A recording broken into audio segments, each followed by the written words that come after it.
E aí, pessoal, tudo certo? Antes de a gente mergulhar no assunto de hoje, já sabe, né?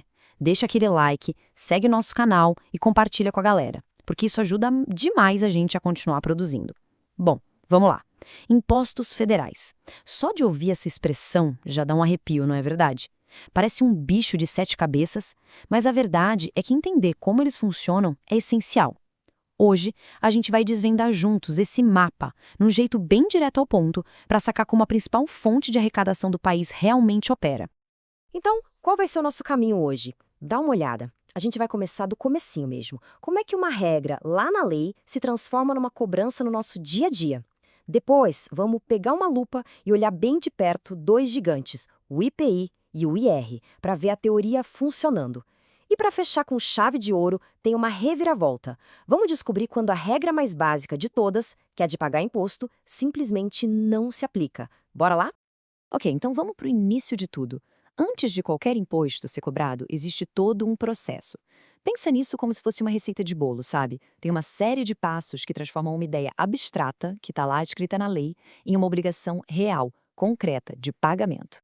E no coração disso tudo está este conceito aqui, a obrigação tributária. É como se fosse um elo invisível que conecta quem paga, que somos nós, os contribuintes, a quem recebe, que é o fisco. Mas o que exatamente faz esse elo aparecer do nada? Qual é o gatilho que dispara tudo isso? Olha, é quase como um passe de mágica e acontece em três etapas bem definidas.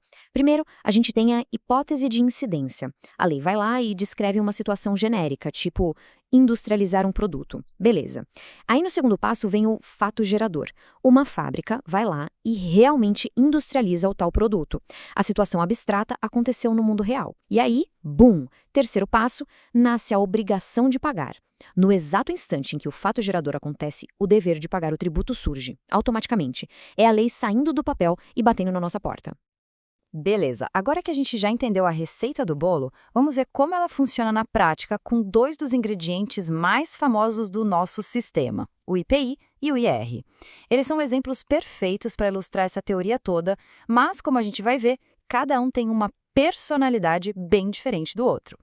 Pensa assim, o imposto de renda e o IPI são, sem dúvida, dois dos pilares que sustentam a arrecadação do governo federal.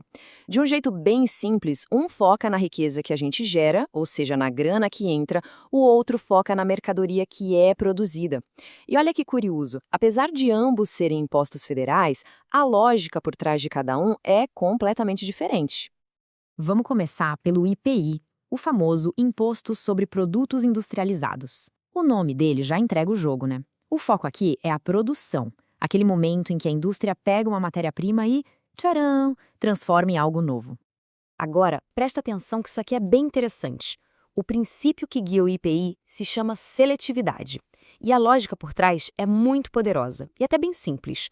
Quanto mais essencial um produto é, como comida ou remédio, menor vai ser a alíquota de imposto. Por outro lado, quanto mais supérfluo, tipo cigarro, bebida alcoólica, maior a pancada do imposto.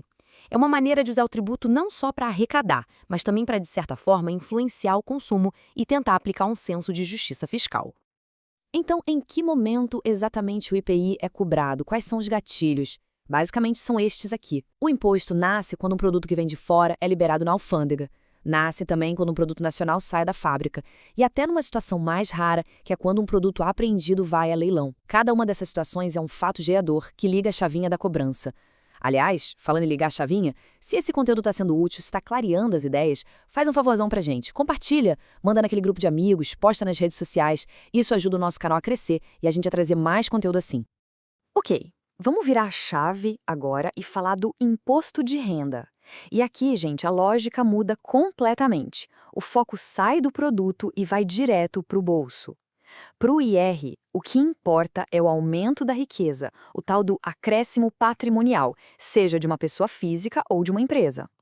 E na hora de cobrar o IR, existem duas lógicas bem distintas. Para as pessoas físicas, o princípio é o da progressividade. Pensa numa escada. Quanto mais degraus de renda a pessoa sobe, maior a porcentagem que ela paga de imposto. Quem ganha mais contribui com uma fatia maior. Já para as empresas, a regra geral é a proporcionalidade. A alíquota costuma ser um percentual fixo sobre o lucro, e esse percentual pode mudar dependendo do regime tributário que a empresa escolheu. E olha que exemplo fantástico de como a interpretação da lei pode mudar a vida das pessoas. Por muito tempo, quem recebia pensão alimentícia tinha que pagar imposto de renda sobre esse valor. Parecia lógico, né? Era um dinheiro entrando. Só que o Superior Tribunal de Justiça, o STJ, chegou e virou o jogo. Eles decidiram que pensão não é renda, não é enriquecimento. É um valor para o sustento. Foi uma mudança de perspectiva jurídica com um impacto gigantesco na vida de milhares de famílias. E já que a gente está falando de exceções, se preparem, porque agora vamos falar da mãe de todas elas. Imagina só, se em vez de uma leizinha qualquer dando uma isenção, a própria Constituição Federal chegasse e cravasse na pedra: aqui não pode cobrar imposto. Pois é, isso não só existe, como tem um nome super forte: imunidade tributária. E é muito importante entender isso aqui. Imunidade não é um favorzinho, não é um benefício fiscal que um governo dá e outro pode tirar. Não, é uma muralha constitucional, uma limitação direta ao poder do Estado de tributar. E o objetivo por trás disso é nobre, é proteger alguns pilares da nossa sociedade, como a liberdade de culto, o acesso à educação e o próprio equilíbrio entre a União, os estados e os municípios. Então, quem são os protegidos por esse escudo constitucional? A lista é seleta. Primeiro, os próprios entes públicos não podem cobrar impostos uns dos outros para manter o equilíbrio da federação. Depois temos os templos de qualquer culto para garantir a liberdade religiosa. Também entram na lista os partidos políticos, os sindicatos de trabalhadores e as instituições de educação e assistência social, desde que, claro, não tenham fins lucrativos. A ideia aqui é permitir que essas entidades cumpram suas funções sociais essenciais sem serem sufocadas por impostos. E assim a gente fecha nosso percurso de hoje. A gente viu como o imposto nasce, como funcionam gigantes como o IPI e o IR, e vimos até quando a cobrança é proibida pela Constituição. Entender essas regras do jogo nos dá as ferramentas para participar de um dos debates mais importantes para o futuro do Brasil. Por isso fica a pergunta no ar. Com base nisso tudo, qual seria o primeiro passo para a gente construir um sistema tributário mais simples, eficiente e, acima de tudo, mais justo para todo mundo? Fica aí a reflexão.